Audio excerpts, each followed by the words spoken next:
नमस्ते दोस्तों। आइए सुनते हैं सुभद्रा कुमारी चौहान के द्वारा लिखी हुई एक कहानी, दो साथी। आनंद और विनय दोनों बचपन के साथी थे। प्राइमरी पाठशाला से लेकर हाई स्कूल तक दोनों ने साथ साथ पढ़ा था। अब साथ ही साथ दोनों कॉलेज में आए थे। दोनों में गाढ़ी मैत्री थी, परंतु साथ ही साथ विचार विभिन्नता भी काफी मात्रा में थी। दोनों का स्वभाव बिल्कुल भिन्न था। आनंद पूर्व तो विनय पश्चिम। आनंद अपने नाम के अनुरूप ही आनंद प्रिय था। स्वभाव से वह उदार, शाहखर्च, प्रेमी, मिलनसार और कुछ कुछ अभिमानी था। रुपये का उसके पास कोई मूल्य नहीं था। जिस दिन उसके पास मनी ऑर्डर आता, उस दिन से लगातार वह तब तक खर्च करता जब तक उसके रुपये चुक न जाते थे। वह बराबर दोस्तों की खातिर तवज्जो किया करता। इसमें बहुत सा रुपया व्यर्थ उठ जाता। उसे इसकी याद ही नहीं रहती कि कॉलेज की फीस भी देनी है, अथवा और भी 10 खर्च हैं जो लगभग महीने तक लगे रहेंगे। दूसरे विद्यार्थियों से दूने रुपए पास आने पर भी उसके पास हर महीने होटल वाले और पान वाले की उधारी चढ़ी ही रहती थी। उसके साथ उठने बैठने वाले लड़कों में से कोई भी ऐसा न था जिस पर आनंद ने कुछ न कुछ कभी न कभी खर्च न किया हो। इसके विपरीत विनय मितभाषी, संयमी, कम खर्च करने वाला और सीधे स्वभाव का था। वह बोलता कम था, लेकिन अनुभव अधिक करता था। फूंक फूंक कर पैर रखने की उसकी आदत थी। उसके पास इने गिने पैसे आते थे, जिनसे उसे पूरा खर्च चलाना पड़ता था। कभी किसी का 1 पैसा भी उधार न था। 1000 तकलीफ में भी होने पर वो 1 पैसा उधार न लेता था। उसके मित्रों की संख्या भी सीमित थी। बीए पास होने पर दोनों को भविष्य की चिंता थी। अंत में 2 वर्ष तक और साथ रहेंगे, इस आशा के सहारे एक दिन दोनों ने लॉ कॉलेज में नाम लिखवाया। लॉ कॉलेज के प्रोफेसर डे की लड़की मैट्रिक की परीक्षा की तैयारी कर रही थी। गणित में वह कुछ कमजोर थी। एक ट्यूटर की आवश्यकता थी। विनय गणित का एक मेधावी विद्यार्थी रह चुका था, अतएव उसे यह ट्यूशन मिल गई। कुछ समय बाद उसे 2 और विद्यार्थी गणित पढ़ाने को मिल गए। उसे 40 रुपये माहवार मिलने लगे। प्रोफेसर डे की पत्नी क्रिश्चियन थी। पति पत्नी दोनों ने अपना धर्म परिवर्तन न किया था। प्रोफेसर डे बंगाली हिंदू ही रहे। वे मूर्ति पूजा करके रोज नियम से कृष्ण की उपासना करते और पत्नी इतवार को गिरजे जाती। उनकी लड़की मीरा का झुकाव हिंदू धर्म की ओर था। माँ उसे मेरी और पिता मीरा कहते थे। मीरा पिता की तरह मूर्ति की उपासना करती थी और उसके 2 छोटे भाई माँ की तरह गिरजे जाते थे। मीरा का झुकाव हिंदू धर्म की ओर देखकर उसकी माँ प्रायः कुपित रहती थी। उसे गंवार, बेवकूफ इत्यादि संबोधन से पुकारा करती। माँ बेटी में बहुत अंतर था। माँ साया पहनती तो बेटी साड़ी। माँ के बाल अजीब ढंग के कटे हुए थे। मीरा के बाल लंबे लंबे लहलहाया करते थे। माँ उसे बिल्कुल न चाहती थी। मीरा जब कभी बाहर निकलती तो पिता के साथ। माँ के साथ वह कहीं भी नहीं जाती। वह पूर्ण रूप से हिंदू थी। मीरा अपने मास्टर से गणित के अलावे उनके धर्म, संस्कृति और आचार विचार की बहुत सी बातें पूछती और उन्हीं के अनुसार अपने दैनिक जीवन को बनाकर आदर्श हिंदू रमणी कहलाने का मधुर स्वप्न देखा करती। ईसाई माँ की बेटी होकर भी हिंदू धर्म के प्रति मीरा की आसक्ति और श्रद्धा देखकर विनय किस दिन उसे चाहने लगा, किस दिन चुपके चुपके ही इस भोली नन्ही सी पवित्र आत्मा ने विनय के हृदय में अपने लिए स्थान बना लिया, विनय ने यह कभी न जाना और न ही जानने का प्रयत्न किया। गुरु और शिष्य के भाव से ही वह एक दूसरे को देखते थे, किंतु इस जिज्ञासु बालिका के प्रति विनय के हृदय में जो आदर और स्नेह के भाव अंकुरित हो गए थे, उन्हें वह छिपा न सकता था। प्रायः आनंद से एकांत में बातें करते समय इस परिवार की चर्चा हो उठती थी और उस बातचीत के आनंद से चतुर आनंद यह तथ्य निकाल लेता था कि अपने शिष्य के प्रति विनय ऊंचे और प्रेम का भाव रखता है।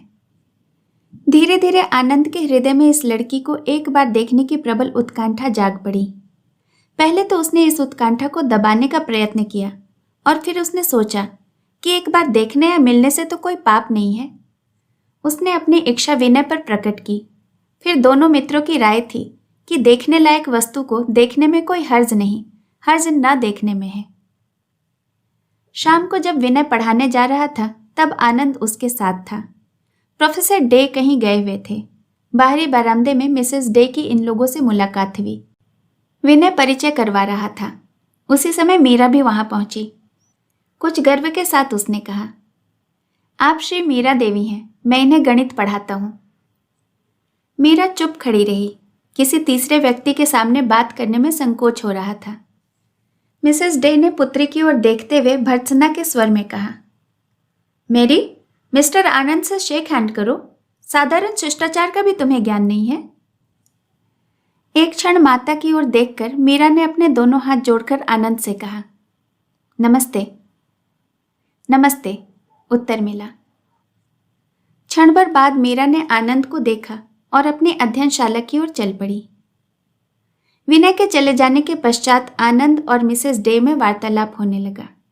1 घंटे के बाद मीरा को पढ़ाकर विनय बरामदे में आया तो उसने देखा आनंद और मिसेस डे इस प्रकार घुल मिलकर बातें कर रहे थे मानो बरसों से एक दूसरे से परिचित थे। वैसे आनंद का स्वभाव ही कुछ ऐसा था कि वह लोगों से बड़ी जल्दी घुल मिल जाता था। विशेषकर स्त्रियां तो उसके प्रभाव में बहुत जल्दी आ जाती थी।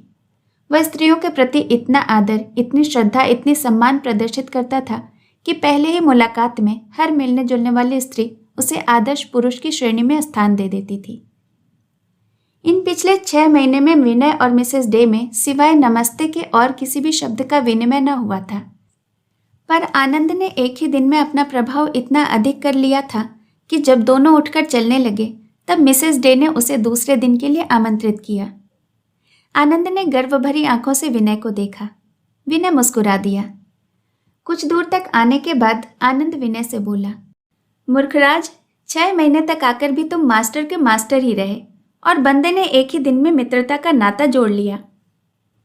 विनय ने हंसकर कहा, बधाई देता हूं तुम्हें, पर मैं मास्टर की सीमा से आगे बढ़ना ही नहीं चाहता। सीमा से आगे बढ़ने के लिए जौहर चाहिए, जौहर, क्या समझे?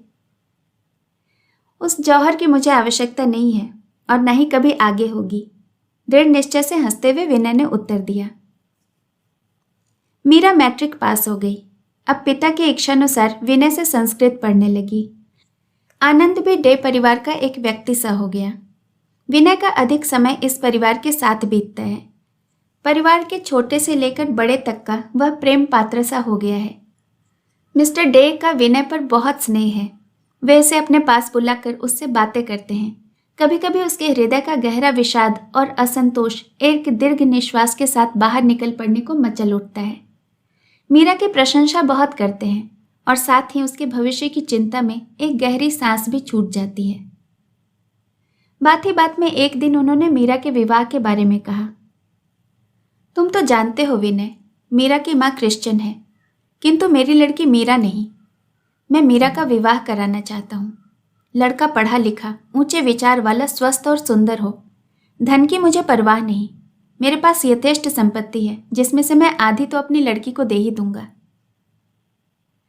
प्रोफेसर डे की आंतरिक इच्छा विनय से ही मीरा की विवाह कराने की थी। इस प्रकार परोक्ष रूप से प्रस्ताव करके उन्होंने विनय के हृदय की थाह लेनी चाहिए। विनय असमंजस में पड़ गया। उसने सरलतापूर्वक विश्वास दिलाते हुए कहा, आप चिंता न कीजिए, मीरा के लिए मैं 2-3 दिनों में ही आपकी इच्छानुसार सुयोग्य वर ढूंढ कर बताऊंगा।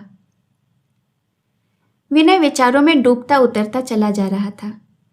उसने निश्चय किया कि वह स्वयं मीरा से विवाह करेगा। वह मीरा को अच्छी तरह जानता था।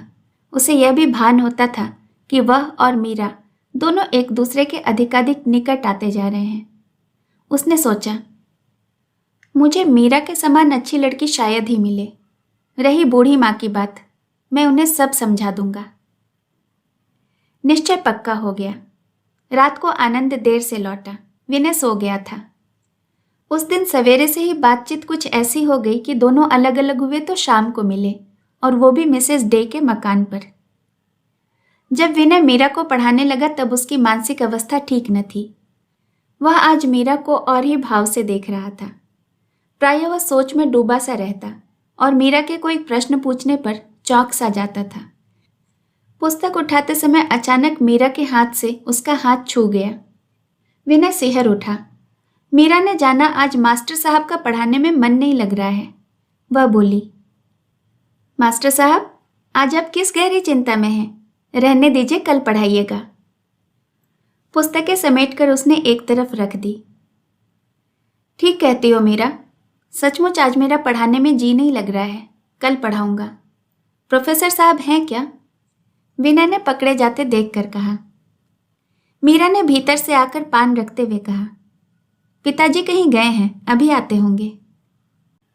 विनय एक बार साहस करके मीरा से विवाह के बारे में सम्मति लेना चाहता था, किंतु साहस न कर सका।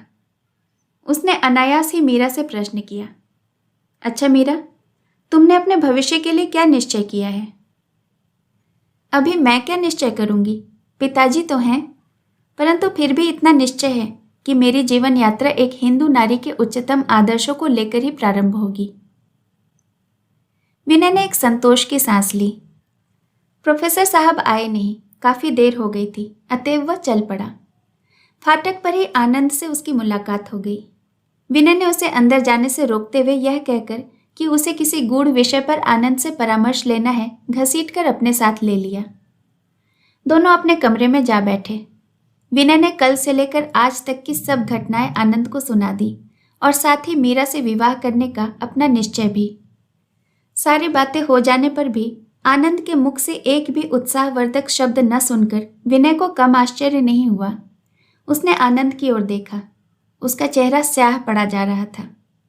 विनय घबरा कर बोला, क्या बात है आनंद, साफ साफ कहो। तुम्हें यह बात पसंद नहीं तो मैं विवाह न करूंगा, उन्हें कोई दूसरा वर खोज दूंगा। आनंद उत्तर न दे सका, खाट पर चुपचाप लेट गया।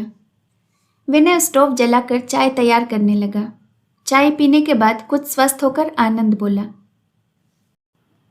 तुम्हें इस सफलता के लिए बधाई देता हूं विनय, पर एक बात है, तुमने तो कर्तव्यवश मीरा से विवाह करने का निश्चय किया है, किंतु मुझे मालूम होता है कि मैं मीरा के बगैर जी न सकूंगा। मैं जो उस परिवार के साथ इतना समय व्यतीत करता हूं, वह मिसेस डे और उनके बच्चों के लिए नहीं। मीरा का आकर्षण मुझे रोज वहां खींच कर ले जाता है। किंतु तुमने मुझसे यह कभी कहा तो नहीं? कैसे कहता, अपनी दुर्बलता प्रकट करने में कभी कभी संकोच होता है। विनय ने प्रश्न किया, फिर तुम क्या चाहते थे? आखिर मीरा को कैसे प्राप्त करते? पहले तो उसके माता पिता के सम्मुख विवाह का प्रस्ताव रखता। यदि वे नहीं मानते तो मीरा को जबरन अपने साथ भगाकर ले जाने के लिए तैयार करता। विनय ने जरा तेज होते हुए पूछा, क्या तुम आशा करते हो कि मीरा तुम्हारे साथ भाग जाने की तैयारी कर रही होगी? कभी उससे प्रेम दर्शाया है? प्रेम को दर्शाने के लिए कभी अवसर ही न मिला। पर अब इन बातों को जाने दो। मीरा के साथ तुम सुखी रहो विनय, यही मेरी कामना है। विनय ने अधीर होते हुए कहा, पर तुम्हें दुखी बनाकर मैं सुखी न रह सकूंगा। तुम्हारा सुख मेरा सुख है, तुम्हारा दुख मेरा दुख है। आनंद कह उठा, अब उपाय ही क्या है? घबराओ नहीं आनंद, उपाय है। मीरा के पिता से मैंने अभी कुछ नहीं कहा है, उन्हें तुम्हारा नाम सुझा दूंगा। कहते हुए विनय ने गहरी सांस ली और पलंग पर लेट गया। सवेरे से विनय ने जिस सोने के संसार की रचना की थी, वो एक हल्के से हवा के झोंके से गिरकर मिट्टी में मिल गया। दोनों बड़ी देर तक चुपचाप खड़े रहे। अचानक आनंद उठ बैठा और बोला, नहीं विनय, यह नहीं होगा। यदि तुम सचमुच मीरा को प्यार करते हो तो मैं तुम्हारे सुख के रास्ते में कांटा न बनूंगा। विनय ने गंभीरता से बोला, मीरा को मैं प्यार करता हूं या नहीं, सवाल यह नहीं है। सच बात यह है कि मैं तुम्हें दुखी नहीं देख सकता। मुझ में कष्ट सहन करने की क्षमता है, तुम में नहीं है। अंत में यही निश्चय हुआ कि विनय आनंद का नाम प्रोफेसर डे को सुझावेगा। इसके बाद आनंद हल्की तबीयत से सो गया और विनय रात भर तड़पता रहा। सुबह चाय के समय दोनों फिर साथ बैठे। विनय के चेहरे पर मुस्कुराहट थी। उसने आनंद से कहा, आनंद, तुम्हारे लिए मैं मीरा को त्याग करके भी मीरा को सहज ही न भूल सकूंगा।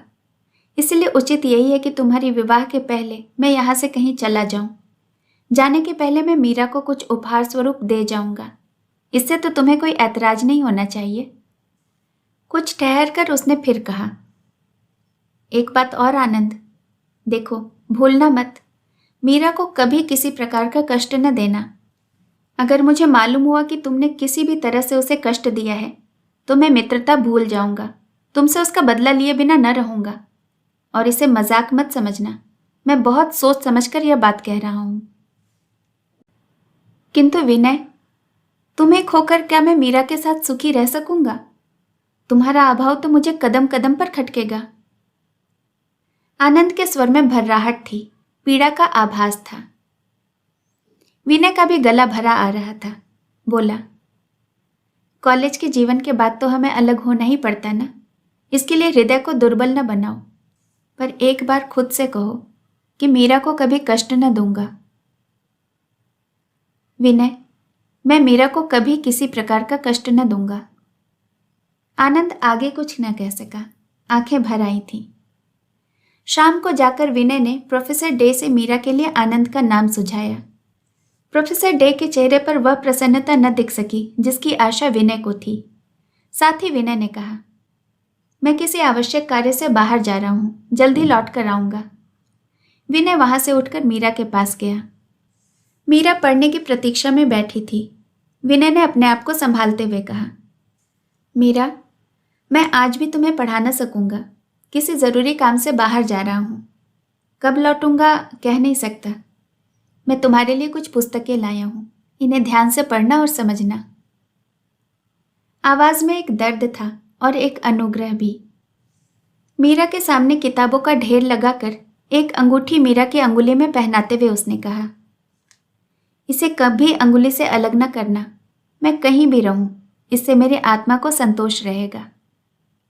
उत्तर की प्रतीक्षा किए बिना वह तेजी से कमरे के बाहर हो गया। मीरा उठकर आई। वह कुछ पूछना चाहती थी, पर तब तक साइकिल उठाकर विनय बहुत दूर जा चुका था। लौटकर मीरा ने देखा, अंगूठी पर मीरा खुदा हुआ था और किताबों पर सुंदर सुंदर अक्षरों में विनय की कलम से उसका नाम लिखा था। किताबें ऊंचे दर्जे के भारतीय साहित्य और हिंदू धर्म से संबंध रखने वाली थीं। विनय का आज का व्यवहार भोली मीरा समझ न सकी। यदि एक बार भी वह विनय की ओर आंख उठाकर देखती तो उसके हृदय की प्रचंड विषाद मीरा की समझ में आ जाता। पर मीरा में इतनी समझ कहाँ थी। मीरा इसी चिंता में उदास बैठी थी कि आनंद आ गया। मीरा का जी भी कुछ हल्का हुआ। उसने सोचा, इनसे विनय के बारे में कुछ जान सकूंगी। आते ही पूछा, क्या आप लोग घर जा रहे हैं? नहीं, ऐसी तो कोई बात अभी नहीं है, कहते हुए आनंद अपनी जगह पर बैठ गया। किसने कहा तुमसे? उसने मीरा से प्रश्न किया। मीरा बेचारी क्या कहती, चुप रह गई। कुछ क्षण के बाद बोली, नहीं, परीक्षा हो गई थी ना, इसलिए पूछा। आनंद ने कहा, हम लोग कब जाएंगे यह तो विनय तय करेगा, और जाने के पहले तुमसे जरूर कह जाएंगे। इतना कहकर वह कुछ मुस्कुराया। मीरा आगे कुछ न कह सकी। मिसेस डे ने चाय के लिए सबको बुला लिया। उस दिन आनंद ने बहुत देर तक मिसेस डे के बंगले पर विनय की प्रतीक्षा की। प्रोफेसर साहब के आने पर ही उसे मालूम हुआ कि विनय आकर चला गया। घबराकर आनंद अपने निवास की ओर तेजी से बढ़ा। उसे संदेह होने लगा कि शायद अब विनय उससे न मिल पाएगा। संदेह सच निकला। कमरा खाली था। मेज पर एक लिफाफा पड़ा था। झटपट आनंद ने उसे उठा लिया। देखा लिखावट विनय की थी। सांस रोककर उसने पढ़ना शुरू किया। भाई आनंद, जा रहा हूं। जाते समय तुमसे मिल न सका, इससे मुझे दुख है। मेरी चिंता मत करना, मैं सदा तुम्हारा मित्र हूं और रहूंगा। मीरा की रक्षा भी भली भांति करना, उसे किसी प्रकार का कष्ट न होने देना। तुम्हारा अपना विनय। पत्र समाप्त होते ही आनंद को ऐसा लगा कि वह खड़ा न रह सकेगा। वह खाट पर गिर पड़ा और बालकों की भांति फूट फूट कर रोने लगा। न जाने कितनी देर तक रोता रहा। बार बार उसके मस्तिष्क में यही प्रश्न उठता रहा, मीरा के लिए उसे कितना गहरा मूल्य चुकाना पड़ा। उसका बचपन का साथी, छात्र जीवन का अंतिम घड़ियों का साथी, उसका बाल बंधु विनय आज उसे अकेला छोड़कर कहीं चला गया है। आज ही समझ पाया कि वह विनय को कितना प्यार करता था। न जाने किस अशुभ घड़ी में वह प्रोफेसर डे के घर गया था। वहां मीरा रूपी दीवार आकर दोनों मित्रों के बीच में खड़ी हो गई और वे इस प्रकार से एक अनिश्चित अनजाने समय के लिए अलग हो गए। अगर उसे अभी विनय मिल जाए तो वह विनय से यह कहे कि छोड़ो यह सब, मीरा का ध्यान भी अब न करेंगे, अब तक जैसे रहते थे वैसे ही रहेंगे। मीरा क्या, संसार की कोई भी शक्ति हम दोनों को अलग न कर सकेगी। किंतु ये विचार केवल विचार ही रह गए। जिस समय दुखित होकर आनंद इस प्रकार रो रहा था, उस समय विनय का विषाद से ओतप्रोत शरीर रेल पर बैठा हवा के साथ उड़ा जा रहा था। कहाँ जाएगा, क्या करेगा, विनय कुछ न जानता था। वह तो केवल आनंद से दूर, मीरा से दूर, किसी अनिश्चित स्थान में जा रहा था। जब तक वह अपने हृदय की सारी दुर्बलताओं को धोकर बहा न देगा, तब तक विनय न तो मीरा से मिलेगा न आनंद से। आनंद उसका मित्र है, मीरा आनंद की पत्नी। विनय दोनों की मंगल कामना करता है। मीरा और आनंद के विवाह को आज 5 साल हो गए। मीरा अब 2 संतानों की माँ है। पहला लड़का 3.5 साल का है और दूसरा 1.5 साल का। पिछले साल से इस छोटे से परिवार पर बड़ा भीषण आर्थिक संकट उत्पन्न हो गया है। विवाह के समय आनंद को दहेज के तौर पर 10,000 रुपये प्रोफेसर डे से मिले थे, साथ ही रहने के लिए एक बंगला भी। किंतु पास में रुपये होने और कोई रोक टोक न होने के कारण फिजूल खर्ची होने लगी। आनंद की आदतें और भी बिगड़ गईं। परिणाम यह हुआ कि 5 साल में 5 रुपये भी शेष न रहे। ईसाई मत की बेटी से विवाह करने के कारण परिवार वालों ने आनंद का बहिष्कार कर दिया था। इधर 2 साल हुए प्रोफेसर डे ने भी इस संसार को छोड़ दिया। मिसेस डे ने एक एंग्लो इंडियन से पुनर्विवाह कर लिया, इसलिए आनंद को आर्थिक सहायता कहीं से नहीं मिल सकती थी। मीरा के जेवर, कीमती उपहारों को बेच बेच कर किसी प्रकार घर का काम चल रहा था। पहले प्रोफेसर डे के और मीरा के बहुत आग्रह करने पर भी आनंद वकालत करने को तैयार न हुआ। अब मुश्किल थी फीस की। 150 रुपये कहाँ से लाए। नौकरी के लिए बहुत कोशिश की, पर कहीं ऐसी नौकरी न मिली जिसे वह अपनी मर्यादा के योग्य समझता। इस बीच में उसमें दुर्व्यसन और भी बढ़ चले। शराब से उसे वैसे भी घृणा न थी। अब ज्यों-ज्यों दुर्दिन आते गए, त्यों-त्यों मध्य प्रेम बढ़ता गया। आर्थिक कठिनाइयों के साथ साथ शराब पीने की सहूलियत बढ़ती गई। पहले तो वह रात को ही पीता था, अब तो 24 घंटे में 1 घंटा भी ऐसा न था जो शराब पीने के लिए उपयुक्त न हो। हालत यहाँ तक बिगड़ी कि घर में स्त्री बच्चों के भोजन की व्यवस्था के पहले उसे बोतल की चाह लगी रहती थी। कभी कभी दिन और रात वह न जाने कहाँ बिता देता और घर आने पर मीरा से रुपयों की फरमाइश करता। बात फरमाइश पर ही समाप्त नहीं हो जाती, मार पीट, गाली गलौज तक नौबत आ पहुँचती। लज्जा के मारे मीरा कुछ न बोलती थी। जब तक गहने या कोई बेचने वाला सामान उसके पास रहा तब तक देती रही। अब कुछ भी शेष न था, यहाँ तक कि उसने अपनी कुछ कीमती साड़ियाँ भी आनंद को उठाकर दे दी। किंतु पीने के बाद तो आनंद की तृष्णा और भी बढ़ जाती थी। न तो उसमें विवेक रह जाता था, न बुद्धि। नशे में वह भूल जाता था कि मीरा कहाँ से पैसे ला सकती है। पैसों के लिए वह उसे डांटता, उससे लड़ता, कभी कभी बड़ी निर्दयता से उसे मारता भी था। यह बात न थी कि नशा उतरने पर उसे अपने नीच कृत्यों पर ग्लानि न होती थी। नशे में जो आनंद ज्वालामुखी बन जाता था, वही नशा उतरने पर मीरा से क्षमा मांगता, शराब न पीने का वादा करता और अपने वादे पर 2-4 दिन कायम भी रहता। परंतु हाथ में कुछ भी पैसा आया और आनंद फिर से शराब का साथी और बाद में पशु से गया पीता हो जाता था। इधर कई दिनों से मीरा की अंगूठी पर जो विनय ने उसे उपहार स्वरूप दी थी झगड़ा चल रहा था। आनंद अंगूठी बेचना चाहता था और मीरा उसे न देना चाहती थी। मीरा के जीवन की कटुता को बढ़ाने में मिसेस डे का पुनर्विवाह एक नए अध्याय के रूप में खुल गया था। उसे बात बात पर आनंद ताने देता कि आखिर वह भी अपनी माँ की बेटी है। उन्होंने प्रोफेसर डे को मारकर दूसरी शादी कर ली, तू भी मुझे मारकर वही करेगी। इसीलिए अंगूठी पर तुम्हारा इतना मोह है, उसे नहीं देती। मीरा ने जबान पर ताला डाल रखा था, हृदय पत्थर का बना रखा था। सब कुछ सुनती, सब कुछ सहती, पर जवाब न देती। इसी अंगूठी के पीछे एक दिन आनंद झगड़ कर चला गया। 2 दिन तक घर के छोटे छोटे बच्चों को भूख से रोते बिलखते देखकर किस माँ का हृदय चूर चूर न होने लगेगा। मकान के नीचे कुछ किराएदार रहते थे, महीना पूरा होने को था। मीरा ने सोचा कि कुछ रुपए किराएदार से मांग लूं, पर जब खबर भेजी गई तो पता चला कि किराया आनंद पहले ही ले चुके हैं। विनय एक कॉलेज में गणित का प्रोफेसर हो गया था। इधर कई दिनों से उसकी अंतरात्मा अपने मित्र आनंद और मीरा से मिलने के लिए अकुला रही थी। वह अपनी दुर्बलताओं पर विजय पा चुका था, अतएव वह बिछड़ों हुओं से मिलने चल पड़ा। मोटर से ही यात्रा करने का निश्चय किया। विवाह से पहले जो बंगला प्रोफेसर डे मीरा को देने वाले थे वहां पहुंच गया। लोगों से उसे पता ज्ञात हो गया था। उसने सोचा बिना सूचना दिए चुपके चुपके जाकर उन्हें आश्चर्य में डाल दूंगा। चोरों की तरह जीने से चढ़कर जब विनय ऊपर चढ़ा तो देखा कि छज्जे पर दोनों बच्चे बैठे हैं। देहली पर जीने की तरफ पीठ किए मीरा बैठी है। सामने थोड़े से भुने चने पड़े हैं, उन्हें छील छील कर बच्चों को खिला रही है। विनय स्तब्ध सा खड़ा रह गया। यह वही मीरा है और यह मेरे आनंद का निवास स्थान। फिर उसने सोचा मैंने गलती तो नहीं की। इतने में ही मीरा ने जो पीछे देखा तो खड़ी हो गई।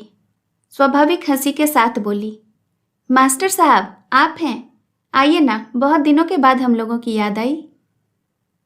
कुर्सी पर बैठते बैठते विनय ने पूछा, आनंद कहाँ है?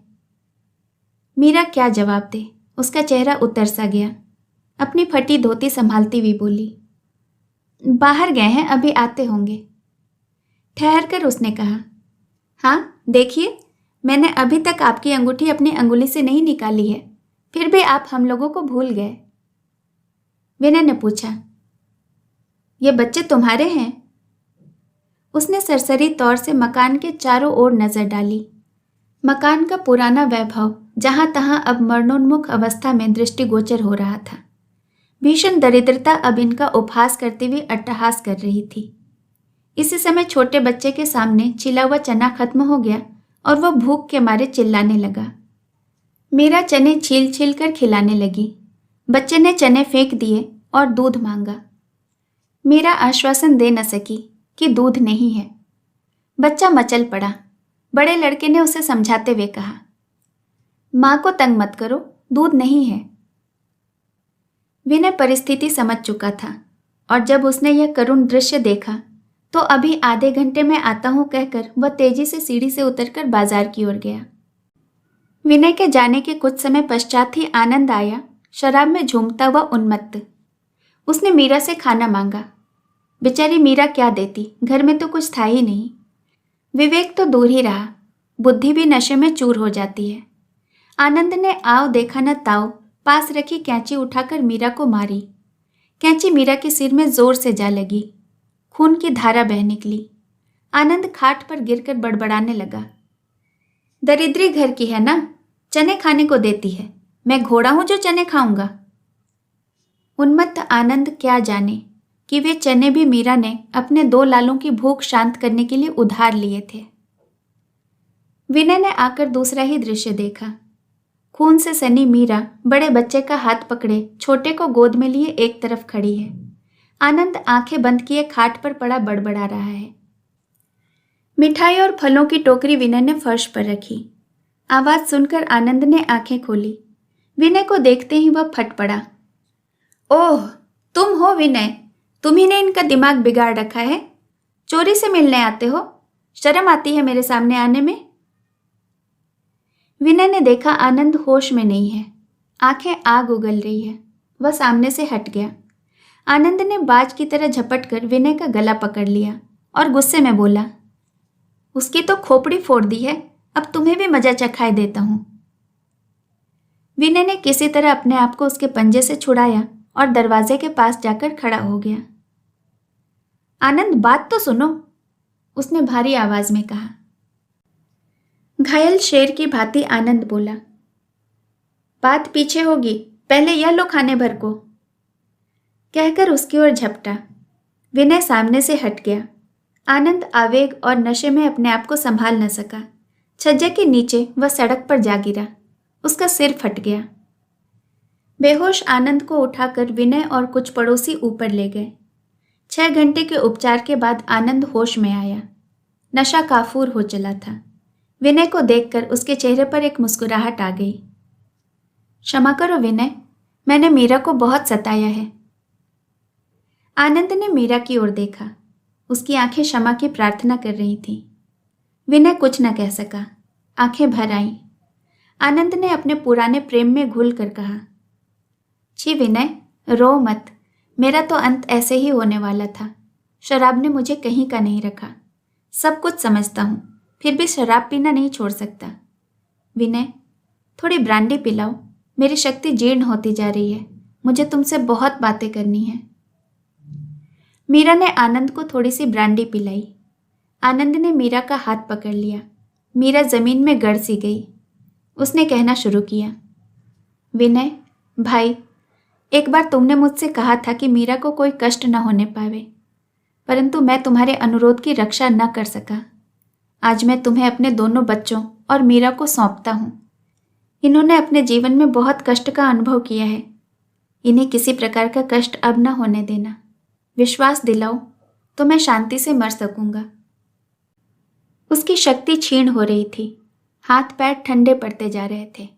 वह स्थिर दृष्टि से विनय की ओर देख रहा था। विनय अपने आप को संभाल न सका।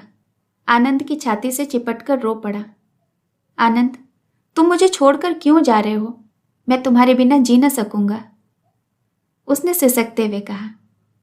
आनंद की आंखें छलछला रही थीं। जीना पड़ेगा तुम्हें विनय, मेरे बच्चों के लिए, मेरी मीरा के लिए। आनंद आगे कुछ न कह सका। पथराई हुई आंखों से गंगा बह गई। आप सुन रहे थे सुभद्रा कुमारी चौहान के द्वारा लिखी हुई एक कहानी, दो साथी। ऐसी और भी कहानियाँ सुनने के लिए आप मेरे चैनल को ज़रूर सब्सक्राइब करें और सभी कहानियों का नोटिफिकेशन पाने के लिए बेल आइकन पर प्रेस करें। जल्द मिलूंगी एक नई कहानी के साथ। नमस्कार।